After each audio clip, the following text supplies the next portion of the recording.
la presentación del doctor Navastalero la hizo María Clara al comienzo, entonces vamos a darle la palabra para que comience su contribución al tema de la violencia. Bueno. Muy amables, estoy infinitamente agradecido con esta invitación. Para mí es muy satisfactoria en la medida en que se me brinda la ocasión para exponer mi punto de vista con respecto a la tara que sufre mi pueblo desde cuando fue invadido dizque por la conquista de la civilización de Europa, episodio del cual se derivaron secuelas que aún hoy no se han sanado, y la más grave y trascendental de todas, la violencia, que constituye una particularidad propia de la idiosincrasia de mi pueblo. La participación de los doctores que precedieron esta conferencia constituye un prólogo importante que me da fundamento para exponer mi juicio acerca del drama que hemos vivido a lo largo de nuestra triste historia. Y estoy infinitamente agradecido por la lección que ellos me han dado, además porque yo soy pues un empírico en esta ciencia, un autodidacta, y pues lo que me han enseñado hoy me ayuda a construir mi convicción con fundamentos mucho más científicos que la simple experiencia que he tenido a lo largo de mi existencia.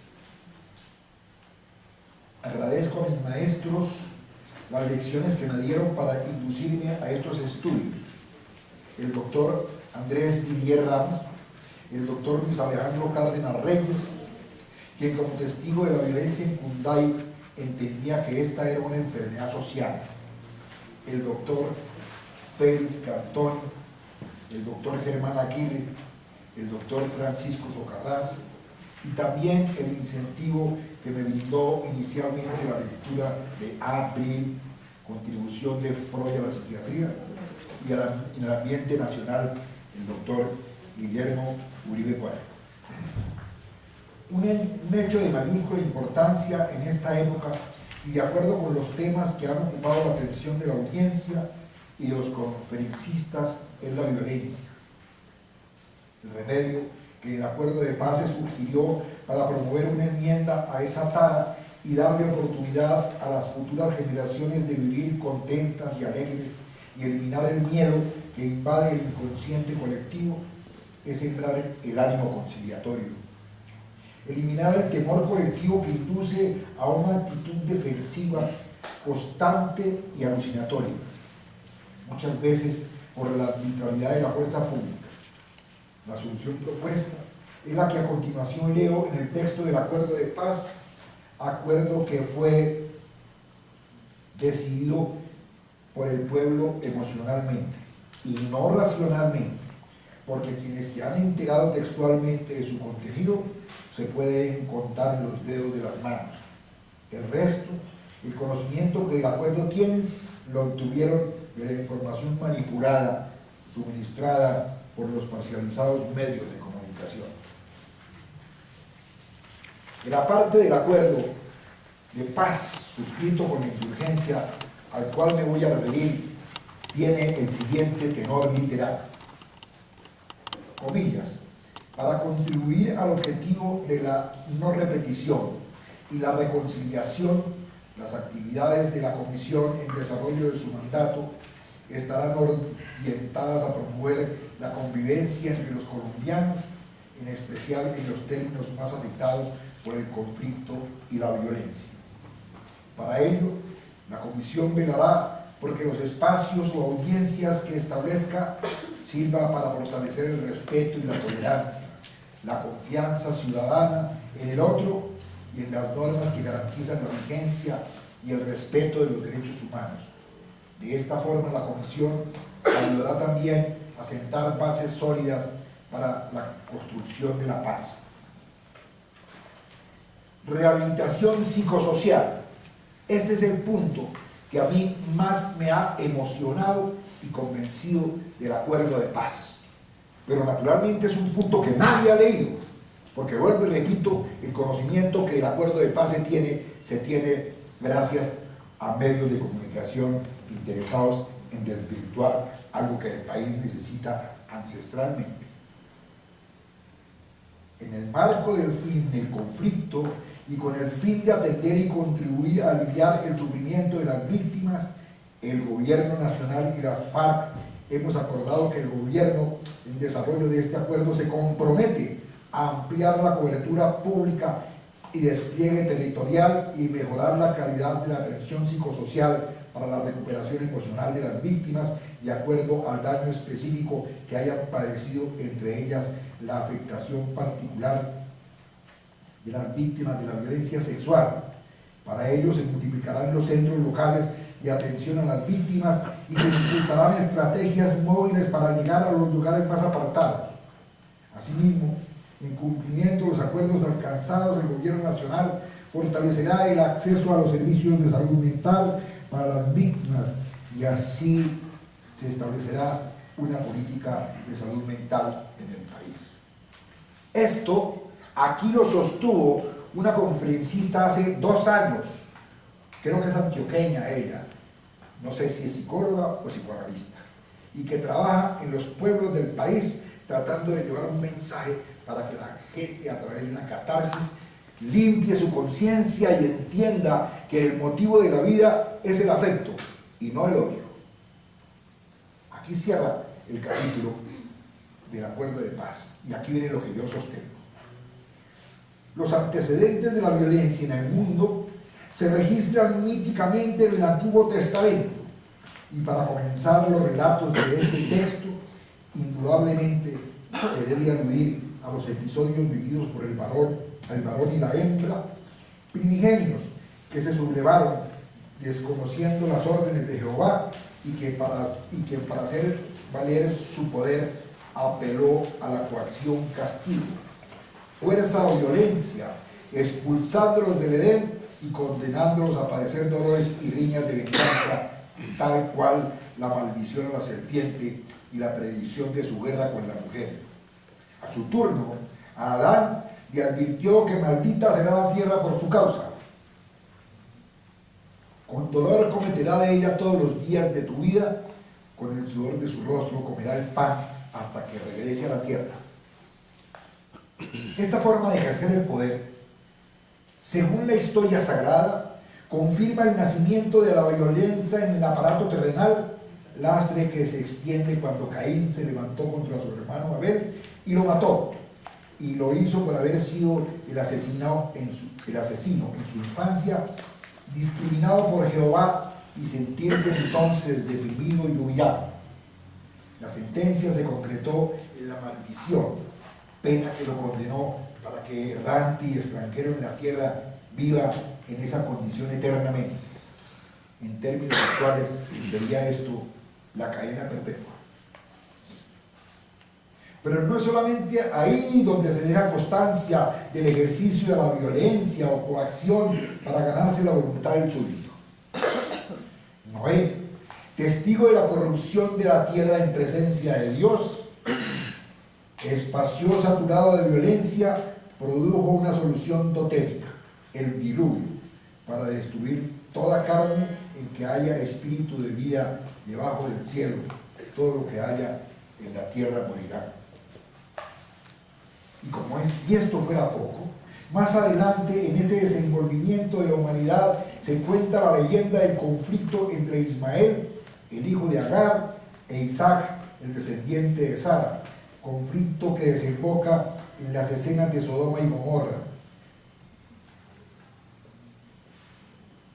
Dios le ordenó a Abraham que le declarara la guerra a Sodoma y Gomorra, combate que terminó con su destrucción, con la lluvia de azufre y luego acabando las ciudades y matando a todos sus moradores, sin excepción, mujeres, ancianos, niños e inválidos inocentes. Más episodios iguales pueden citarse, como por ejemplo lo sucedido por las acciones de Moisés para llevar y liberar de los egipcios al pueblo de Judea.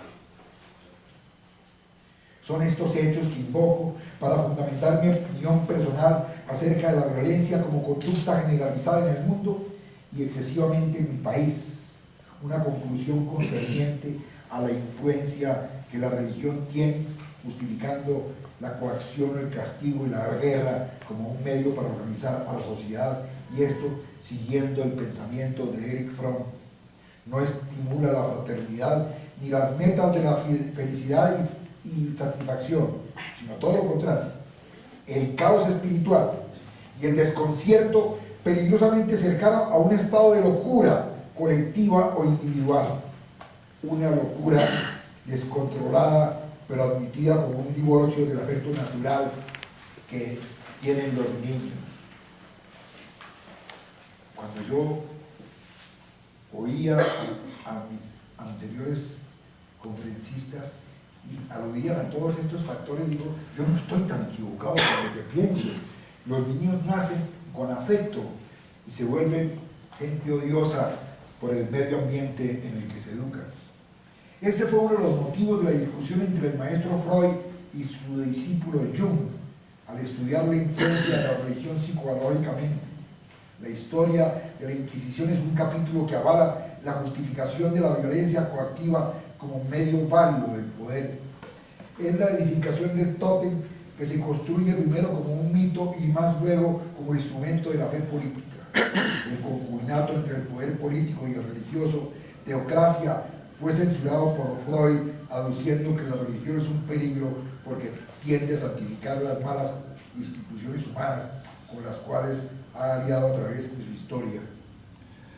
No sé si yo soy visionario, pero cuando escribí esto no se había dado toda la alianza entre Vivian Morales y el señor Duque, fundados todos en un factor puramente religioso, no político, no ideológico, desde el punto de vista de la satisfacción de las necesidades que el pueblo colombiano tiene. Siempre he creído que ha existido un concubinato entre la fe religiosa, independientemente de cualquier fe religiosa de que esté hablando, y el poder político. Porque fue el poder religioso el que autorizó el que al hombre se le sacrificara para que obedeciera. Además, por enseñar a la gente que crea en una ilusión y por prohibir el pensamiento crítico, opinión expuesta por Fromm cuando apunta a explicar el conflicto que existe entre la religión y el psicoanálisis. Y todo esto lo comento para que se entienda que la Iglesia, en la historia del conflicto político de Colombia, también tomó partido. En el libro de la violencia en Colombia, refiere cómo se involucra el clero católico en la guerra entre liberales y conservadores, y en consecuencia fueron asesinados unos curas y excomulgados los liberales, y esto alimentó la discordia, fuente de la violencia. Hay antecedentes históricos que iluminan estos raciocinios. La actitud de los musulmanes, sin pretender tomar partido en el trance que el mundo vive ahora, Mahoma, pues no solamente fue un personaje que creció siendo víctima de la depresión a tal punto que su biógrafo César Vidal se atreve a decir que esa debilidad emocional era producto de síntomas epilépticos. María Clara, ¿cómo te agradezco que me hayas regalado ese libro? Me lo ganaste de España. Fue Mahoma, en ese proceso de lucha por el poder apoyado en la fe religiosa, quien desencadenó en esa etapa el ataque contra los judíos, indisposición que todavía existe y estimula la violencia como una característica de esa cultura. Y esa evocación la hago ahora para que se entienda que lo que el país vive es una tradición que demanda necesariamente que se refunde la república, y que para hacerlo se debe caer en cuenta de los factores emocionales que impactan el carácter o perfil del pueblo. Algunos autores afirman que Hitler instruía administrativamente para que los niños y la juventud en general se les educara para que adoptaran o asimilaran sus doctrinas como una condición de su carácter o su personalidad. El analfabetismo político de la nación es una forma de valerse de esas prácticas para proteger la institucionalidad del sistema imperante. Para refundar la sociedad, recuperar o construir los valores perdidos o destruidos por la violencia, prevenir las aberraciones, hay que descubrir los vicios de los dirigentes que imbuyen a sus seguidores para que obren según los desafueros de su liderazgo. Y la cuestión no es elemental. La práctica enseña que hay no pocos elegidos que a esa tribuna llegan para satisfacer su megalomanía, su narcisismo, su necesidad de poder desenfrenado. El proceso electoral que se deriva de la organización de los partidos y el pueblo que actúa como rebaño, aficionado por los eslogan y los avisos de prensa, termina actuando en los mismos términos y modales que los soldados en la guerra. Esa inocencia política es la que procura el fanatismo, y el fanatismo es lo que lleva a la sociedad a irse a la guerra, tal como ocurrió en la etapa de 1950, una batalla entre liberales y conservadores campesinos como los del Llano o el Tolima, ignorantes de los derechos constitucionales y legales y emocionados simplemente por los alegatos de sus manipuladores. Y ese predicado no es creación de mi iniciativa, no. Autores psicoanalistas de la clase política de Piero Locchini, psicólogo de la Asamblea Italiana, dibuja sencillamente la neurosis del poder, dolencia que en nuestro medio es mucho más grave. Acerto que hago con fundamento en el riego del mensaje que a diario me llega al celular de gentes que, estimándose jefes políticos, excitan cada día más al odio, la guerra, para atacar a sus contrincantes u opositores en la lucha por el poder y sus líderes. Las teorías que analizan estos procederes, cada una nota un motivo o una causa filosófica o sociológica, y ese discurrir se concluye con la herencia que se deja a las generaciones que actúan violentamente, que es un obrar íntimo, un principio, una regla. El niño es un perverso polimorfo, o la otra, el hombre nace bueno y la sociedad lo corrompe. Este resumen improvisado de lo que la humanidad ha hecho, lo invoco para explicar el por qué entiendo yo, advirtiendo mi respeto por opiniones contrarias, que existe en el inconsciente colectivo una tendencia a utilizar la fuerza, medio expresivo del acto violento, para satisfacer necesidades emocionales que inciden en la conducta individual. La violencia es también una satisfacción libidinosa.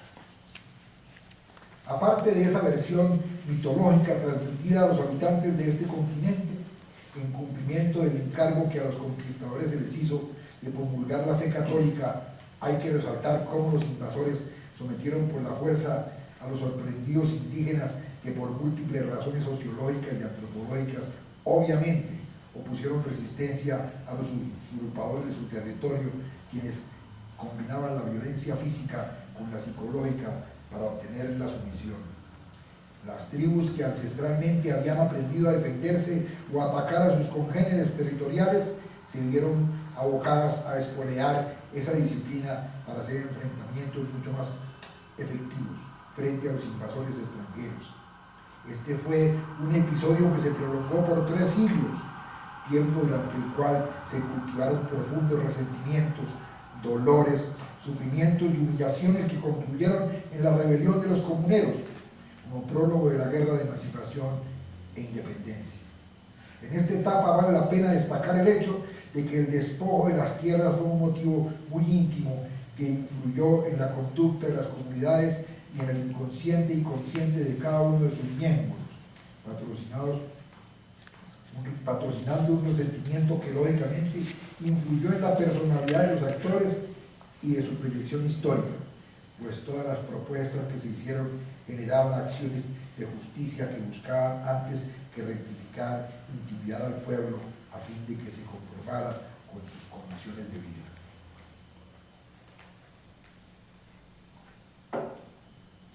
La disolución de los resguardos decretada no solamente por las autoridades de la corona, sino por la aparecida después de la revuelta del 20 de julio, implicó la aparición de rasgos de rebelión o de odio para las autoridades. Ese conflicto se produjo también en un enfrentamiento entre los líderes del movimiento independentista y patrocinó esa situación la Patria Boba, el regreso de las tropas españolas para lograr la reconquista.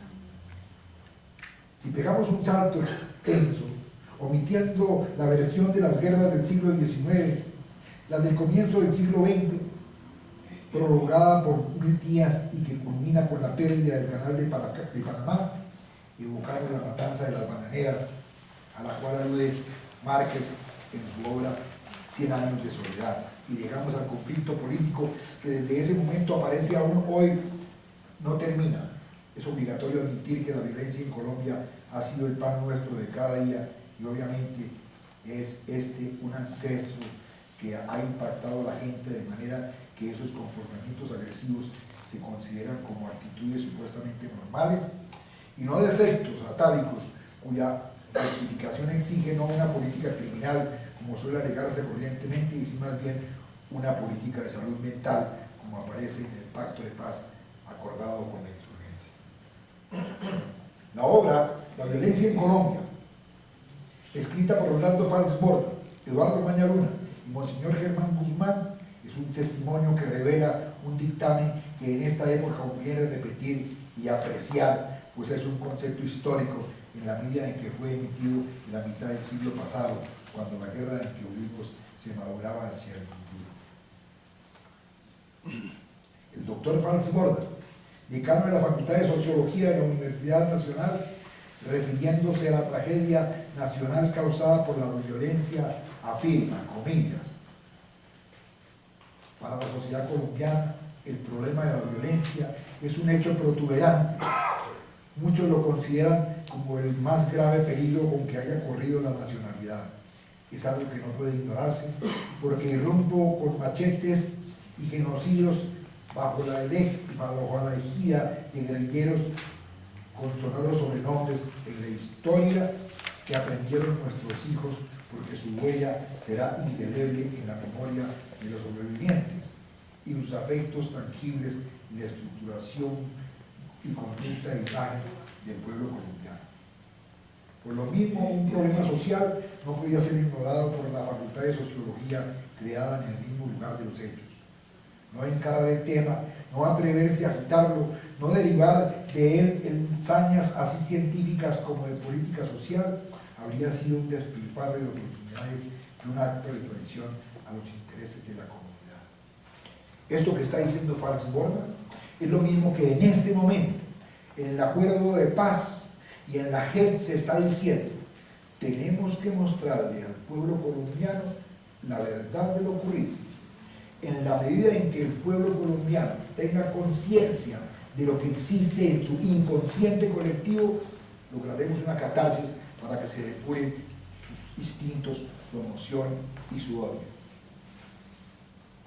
En este estudio adelantado por 3 maestros citados y patrocinado por el gobierno, se deja constancia del hito incrustado en el impacto de 1930 en la zona bananera y el remate de lo ocurrido el 9 de abril de 1948, que agudizó el odio político y social expresado por los detentadores del poder y el pueblo, constituyéndose en una lección destructiva de los valores primarios que el Estado tiene el deber de promulgar y proteger, no por la fuerza, sino educando a la niñez. Fue este episodio trascendente en la psicología del conglomerado, tanto ciudadano como campesino, pues sus tensiones trajeron una crisis moral auspiciada casi que instintivamente, algo que jurídicamente se admite como la legítima defensa. La causa de este fenómeno no fue otra, ni es otra actualmente, que la pasión política, una pasión acelerada no por las ideas, sino por aficiones emotivas causadas por la admiración de las personas y no de su propuesta.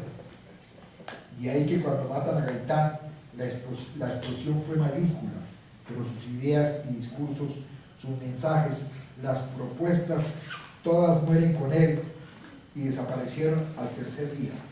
Y solamente sobrevivió y aún existe la amargura que altera la conducta de quienes vieron en ese episodio y lo fueron transmitiendo de generación en generación para buscar el desahogo de su dolor.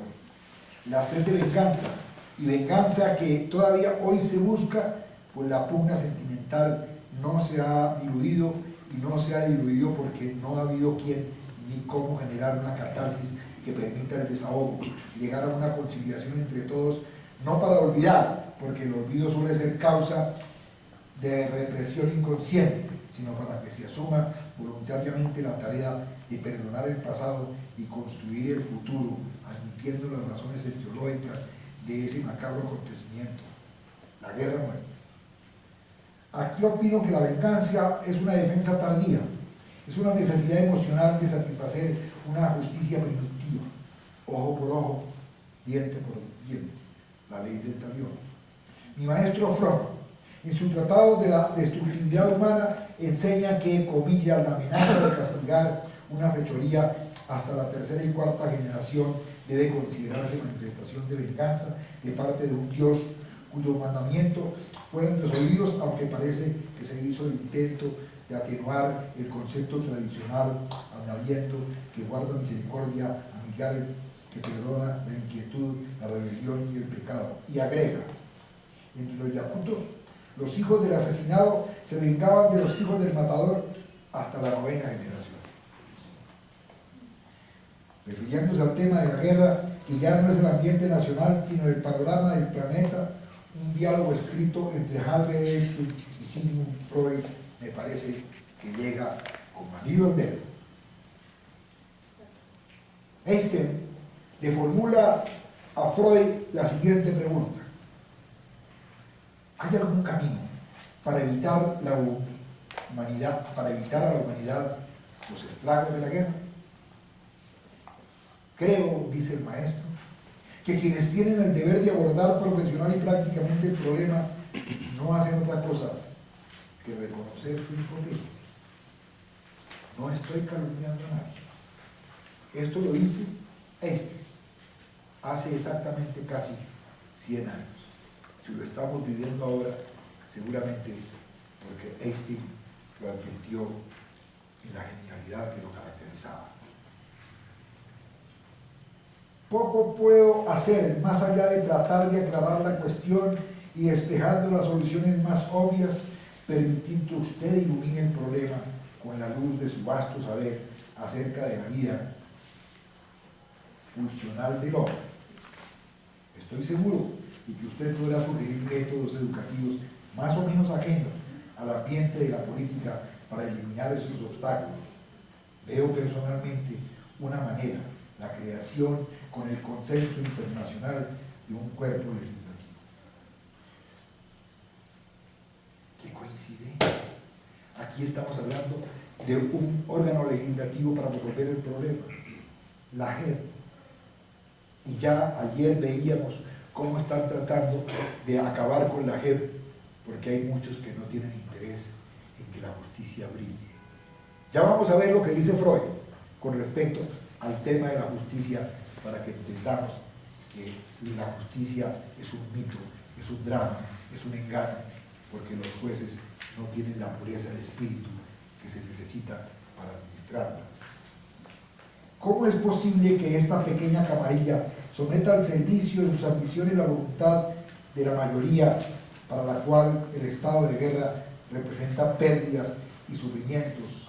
Referirme a la mayoría no excluye a los soldados de todo rango que han elegido la guerra como profesión, en la creencia de que con su servicio defienden los más altos intereses de la raza y de que el ataque es a menudo el mejor método de defensa. Una respuesta evidente a esta pregunta parecería ser que la minoría, la clase dominante, hoy tiene bajo sus influencias las escuelas y la prensa. Ese señor Einstein era un genio, definitivamente era un genio. Que la clase dominante defiende los más altos intereses de la raza. Una respuesta evidente a esta pregunta parecería ser que la minoría, la clase dominante, hoy tiene bajo su influencia las escuelas y la prensa, y por lo general también la iglesia. Esto les permite organizar y gobernar las emociones de las masas y convertirlas en su instrumento. En el texto que se les repartió está todo este diálogo, y lo resumo porque obviamente entiendo que el tiempo no nos alcanza, pero voy a referirme ahora a lo que dice el maestro Freud sobre la pregunta que formula Einstein. Cuando me enteré que usted proponía invitarme a cambiar ideas sobre prácticas, sino que solo había que bosquejar cómo se presenta a la consideración psicológica el problema de prevenir la guerra. Comienza usted con la relación entre el derecho y el poder. He aquí, por cierto, el punto de partida más adecuado para nuestra investigación. Puedo sustituir la palabra poder por el término más rotundo y más duro: fuerza. Derecho y fuerza son hoy para nosotros antagónicos, pero no es difícil demostrar que el primero surgió de la segunda, y retrocediendo hasta los orígenes arcaicos de la humanidad para observar cómo se produjo ese fenómeno, la solución de enigmas se nos presenta sin esfuerzo. No obstante, perdónenme usted si en lo que sigue paso revista como si fuesen novedades a cosas conocidas y admitidas por todo el mundo. El hilo de mi exposición me obliga a ello. En principio, los conflictos son solucionados mediante la fuerza. Falso expositivo.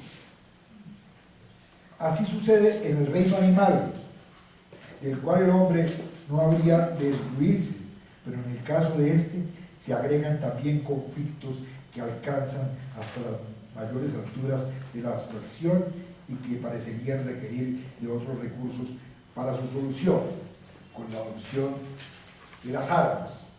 La superioridad intelectual ya comienza a ocupar la plaza de las fuerzas musculares brutas, pero el objetivo final de la lucha sigue siendo el mismo: por el daño que se le inflige o por la aniquilación de sus fuerzas. Una de las partes contendientes ha de ser obligada a abandonar sus pretensiones o su posición. Este objetivo se alcanza en forma más completa cuando la fuerza del enemigo queda definitivamente eliminada, es decir, cuando se lo mata. Por consiguiente, esta es la situación original. Domina el mayor poderío, la fuerza bruta o intelectualmente fundamentada. La unión hace la fuerza. La violencia es vencida por la unión. El poderío de los unidos representa ahora el derecho en oposición a la fuerza del individuo aislado. Vemos pues que el derecho no es sino el poder de una comunidad, pero es preciso que se cumpla una condición psicológica para que pueda efectuarse ese pasaje de la violencia al nuevo derecho. La unidad de grupo ha de ser permanente, duradera. Cuando los miembros de un grupo humano reconocen esta comunidad de intereses, aparecen entre ellos vínculos afectivos, sentimientos humanitarios, gregarios, que constituyen el verdadero fundamento del poderío. Con esto, según creo yo, está dado lo esencial: la superación de la violencia por la cesión del poderío a una unidad más amplia, mantenida por los vínculos afectivos. Pero esta situación pacífica solo es concebible teóricamente, pues en la realidad es complicada por el hecho que desde un principio la comunidad está formada por elementos de poderío dispar, por hombres y mujeres, hijos y padres, y al poco tiempo, a causa de guerras y conquistas, también por vencedores y vencidos que se convierten en amos y esclavos. Las leyes serán hechas por y para los dominantes y concederán escasos derechos a los subyugados. Algunos de los amos tratarán de eludir las restricciones de vivencia general, es decir, abandonarán el dominio del derecho para volver al dominio de la violencia, la coacción propia del derecho. Se dice en teoría que si la norma jurídica no está garantizada por la coacción, es una norma social, y la norma social no contiene garantía. Esa es la filosofía del derecho. Por eso a veces yo me arrepiento de haber estudiado derecho y hubiera preferido estudiar culinaria, porque con la comida uno le brinda alegría a las personas con las cuales comparte. En cambio, con el derecho no produce sino frustraciones, envidia, odio y resentimiento. Por el otro, los oprimidos tenderán constantemente a procurarse mayor poderío y querrán que este fortalecimiento halle eco en el derecho. La clase dominante se negará a reconocer esa transformación y se lleva a la rebelión, a la guerra civil. Dentro de una misma colectividad no se puede ocultar la solución violenta de los conflictos.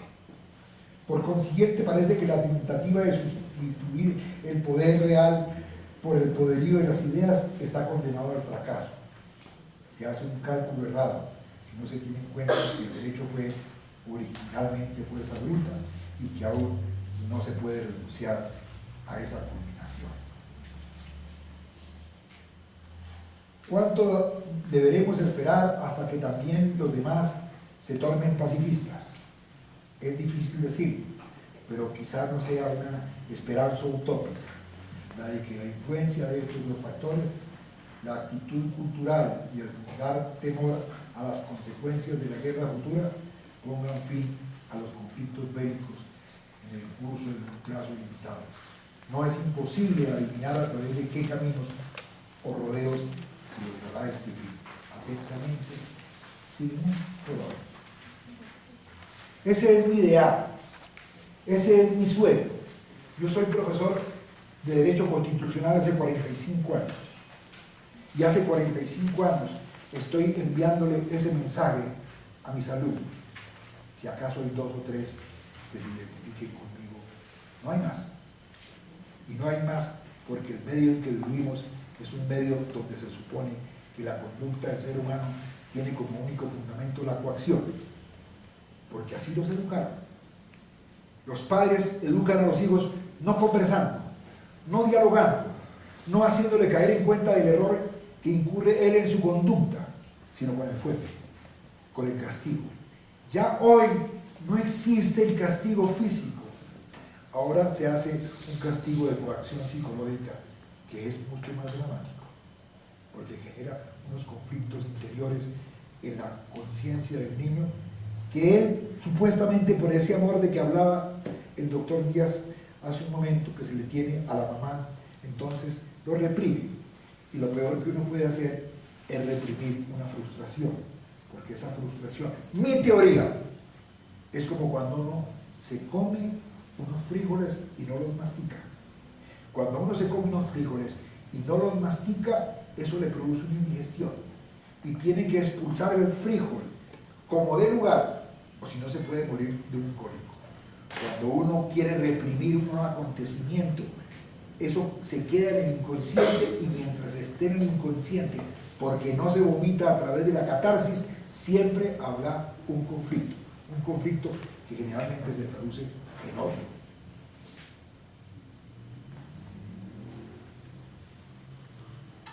La propuesta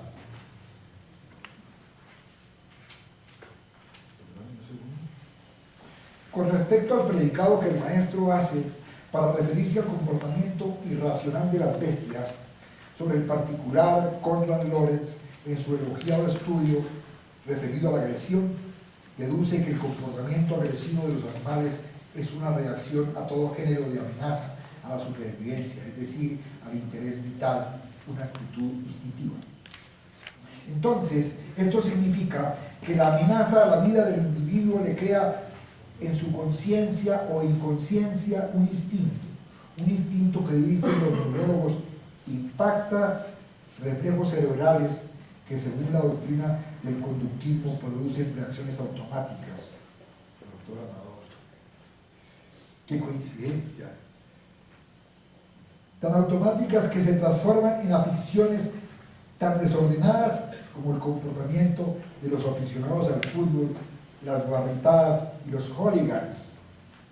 Estas emocionalidades aparentes, simplistas, devienen de políticas publicitarias que alimentan el odio que se traduce en violencia y que se inventó la propaganda inglesa en los episodios de la Primera Guerra Mundial.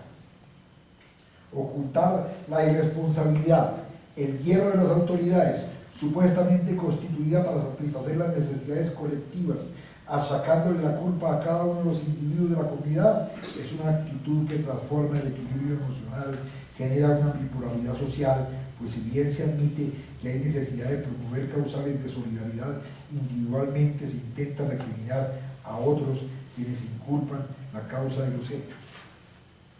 Es que hay un principio en materia constitucional que aquí ya no se respeta, la presunción de inocencia. El hombre nace bueno y la sociedad lo corrompe.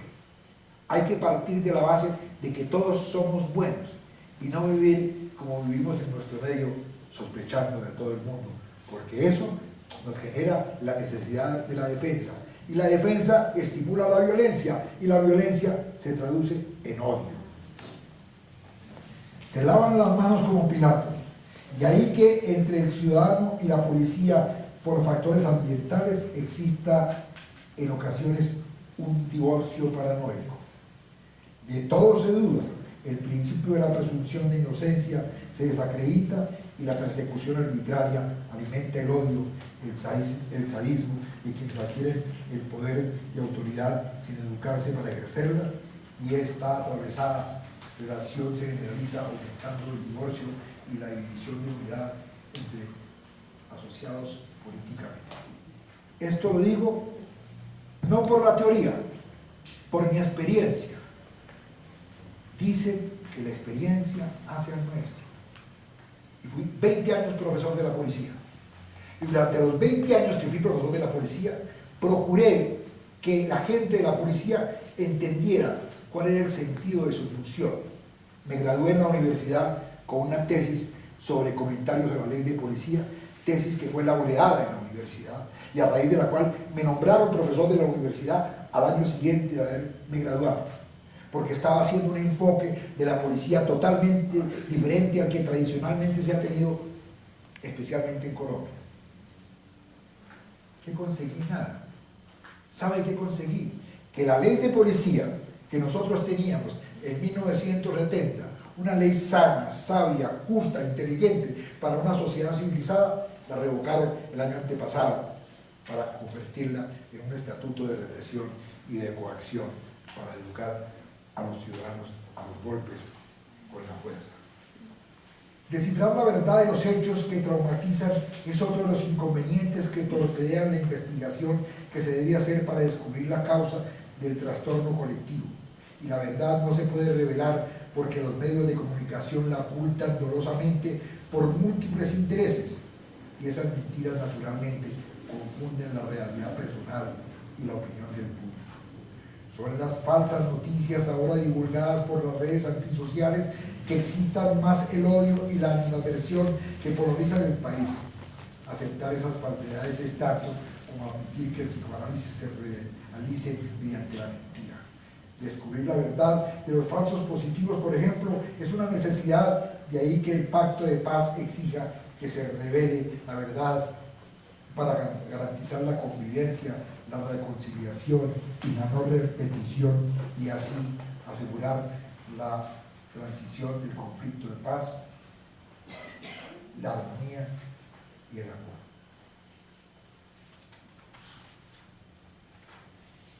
Para terminar, me parece útil transcribir lo que al respecto predica el maestro Fromm.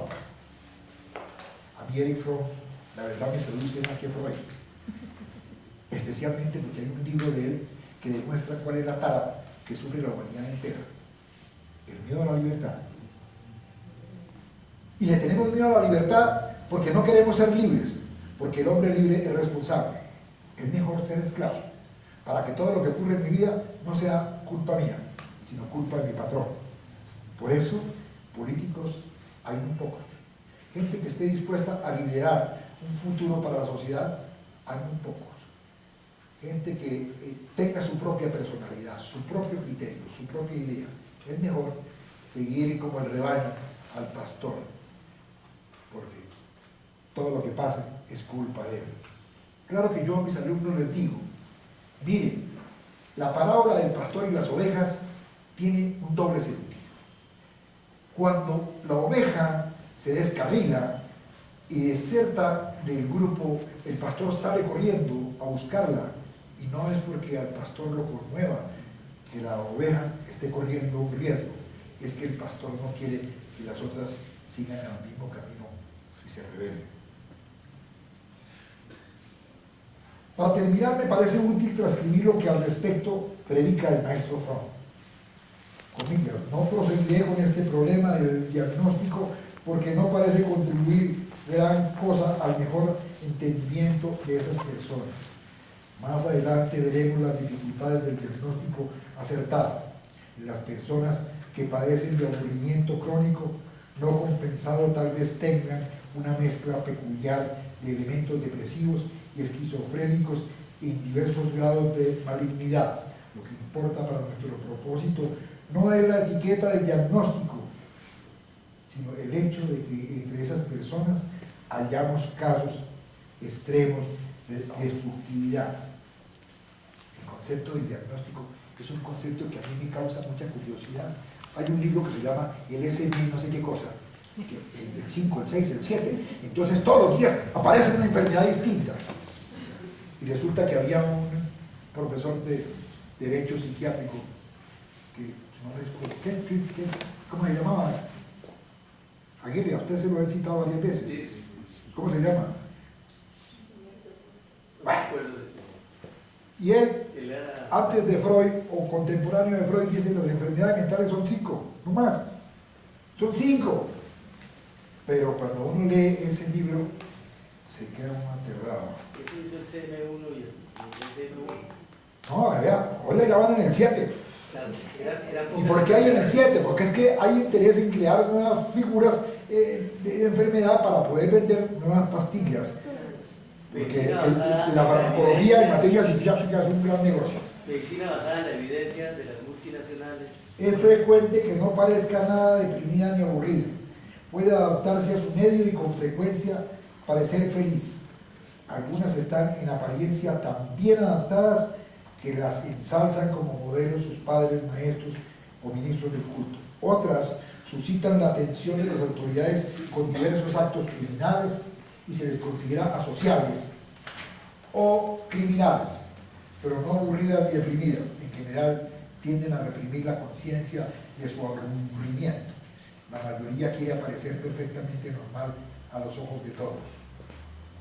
Escribí un artículo, María Clara, tú lo sabes, a raíz de la conferencia del doctor Córdoba, que creo que fue aquí, donde comentaba yo cómo a la gente le da pena ir al psiquiatra. Y le da pena ir al psiquiatra porque al que va al psiquiatra lo discriminan, no le dan empleo, no lo invitan a fiestas, porque resultan gentes para los demás defectuosas peligrosamente. Y entonces la gente, para no caer en esa discriminación, no va al psiquiatra y sigue sufriendo los desperfectos o las alteraciones emocionales que si fuera consciente las corregía.